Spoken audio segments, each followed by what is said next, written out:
So once again, we want to say thank you for watching. And Anthony, what do we always tell people? What do we?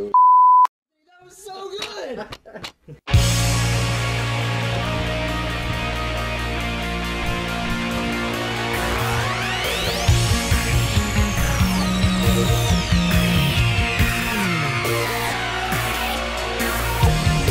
Hey guys, Brandon and Anthony here, Trial and Error.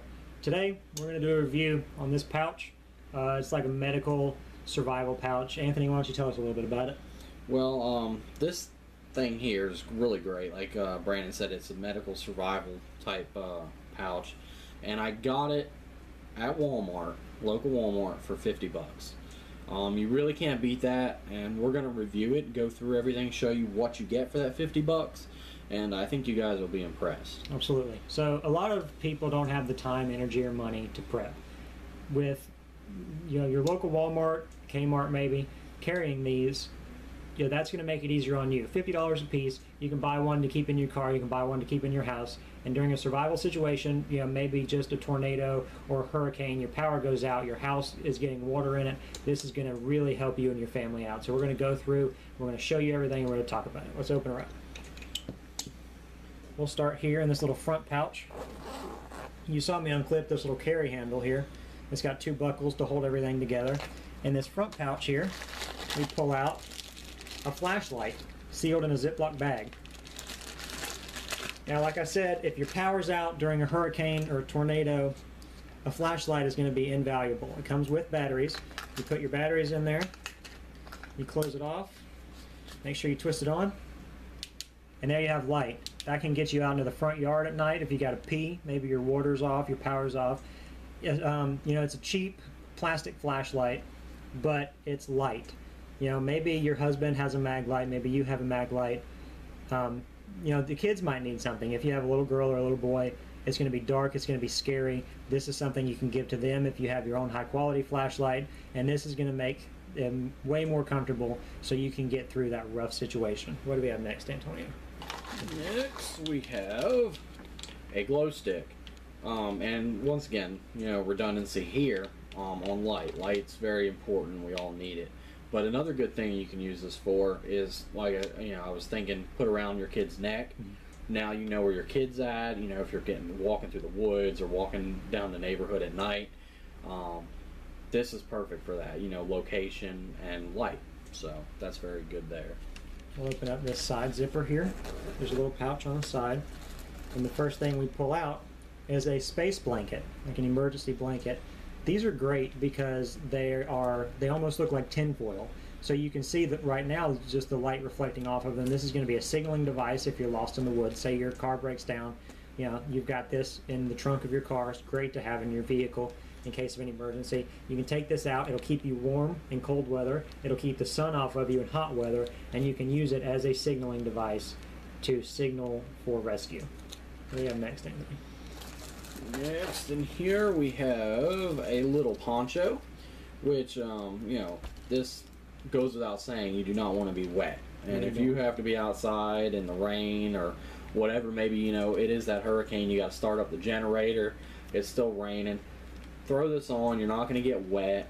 You don't want your clothes wet. Definitely not. It's one thing to be cold. It's another thing to be cold and wet. You can, catch pneumonia. You don't want that.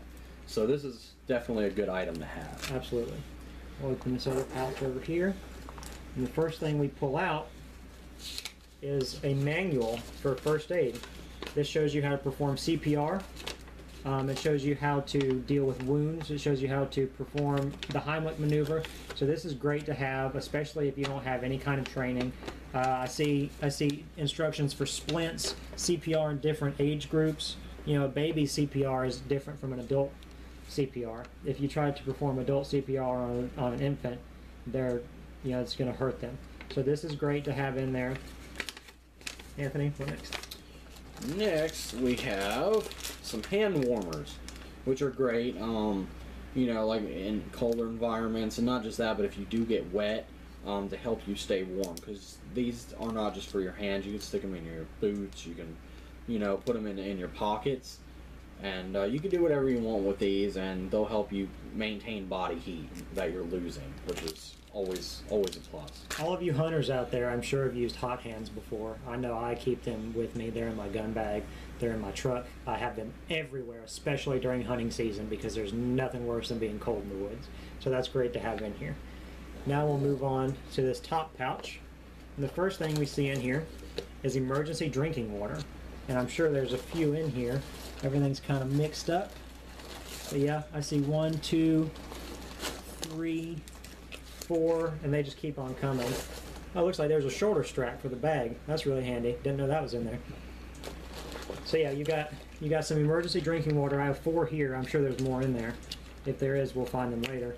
But this is, this is absolutely sealed. It's not going to come out. I can squeeze it. Really solid packaging, and these will be good until it says November of 2018. So this is going to stay good for a while. This type of packaging is going to keep the sun out. It's going to keep the water fresh. If you're in a survival situation, you have to have drinking water. If you're in the woods, if you're in the house and your water's shut off, you really need to have some water set aside so you can survive. Let's see, we're going to dig in here. And the next thing we're going to pull out here is another Ziploc bag, which Ziploc bags are also part of the survival because you can fill them with water. And we'll open her up. These are all of your medical supplies that we We'll move the bag out of the way so we can spread this out a little bit. We got us a pair of tweezers, which, tweezers are invaluable. You get a splinter or, whatever. You always need a pair of tweezers. We have sting relief, if you get stung by a bee, insect, other alcohol, sterilization, very important.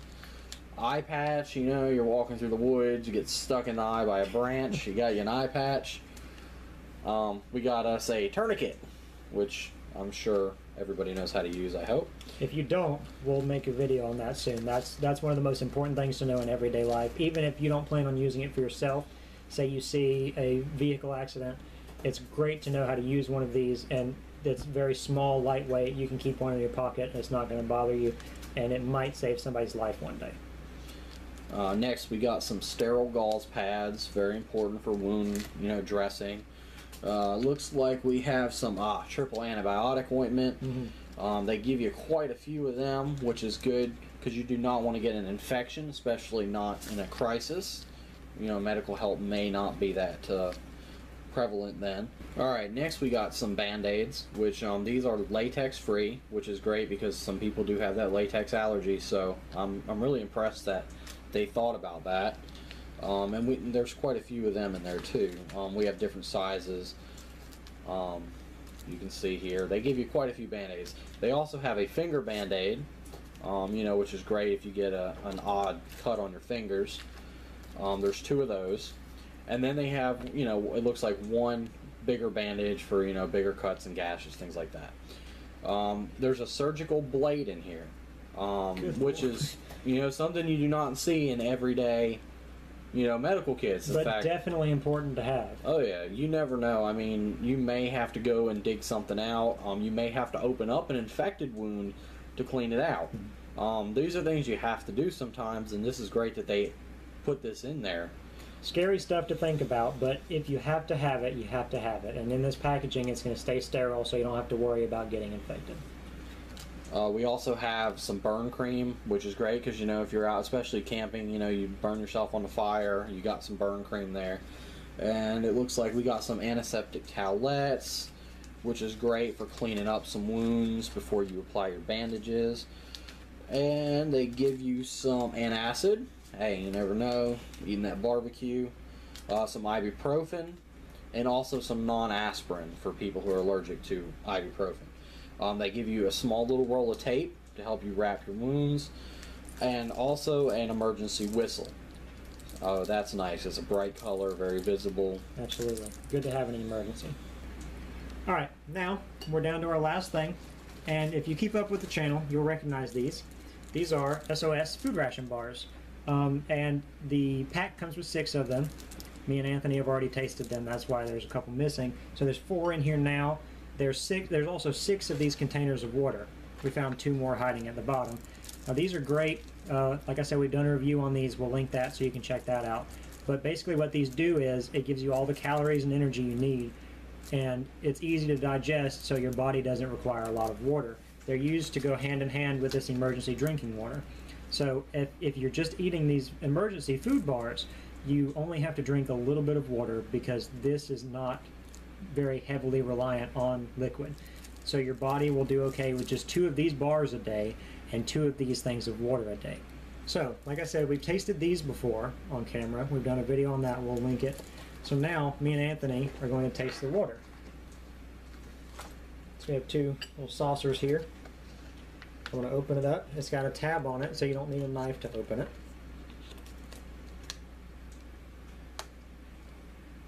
And it's very important if you test this stuff, you need to refill what you've taken.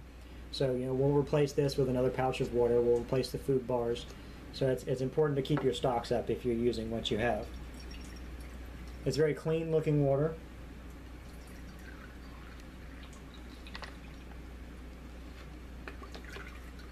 Like I said, 2 packs of water per person per day. It's important for me to note that the first 24 hours of a survival situation, you should not drink any water unless you are injured or sick. You have plenty of fluid in your body. You don't need to use your emergency water until the next day. So, Anthony, cheers.